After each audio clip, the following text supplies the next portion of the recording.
Hi అండి, welcome to Saran Sai kitchen. ఈరోజు బంగాళాదుంపతో చిప్స్ ఎలా తయారు చేసుకోవాలో చూడబోతున్నాం.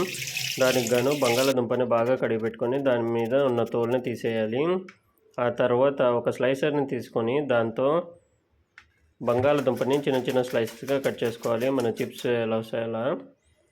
ఆ తర్వాత వీటిని అన్నిటినీ ఒక బౌల్లో వాటర్ తీసుకొని వీటిని అన్నీ వేసి కడగాలి. సో దట్ దాంట్లో ఉన్న స్టార్చ్ అంతా బయటికి వెళ్ళిపోతుంది. సో దట్ ఒకదాంతో ఒకటి అతుక్కోవాలన్నమాట మనం ఫ్రై చేసేటప్పుడు. అందుకోసం నేను ఈ స్టెప్ చేస్తున్నాం.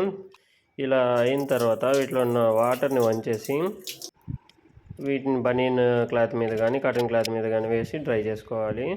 ఆ తర్వాత ఇలా కనిపిస్తాయి. వీటిని తీసుకెళ్ళి మనం ఒక బాండీలో ఆయిల్ పోసి దాన్ని మీడియం ఫ్లేమ్లో హీట్ చేసి ఆ తర్వాత వీటిని ఒక్కొక్కటిగా ఆయిల్లో వేసి డీప్ ఫ్రై చేసుకోవడమే, అంతే.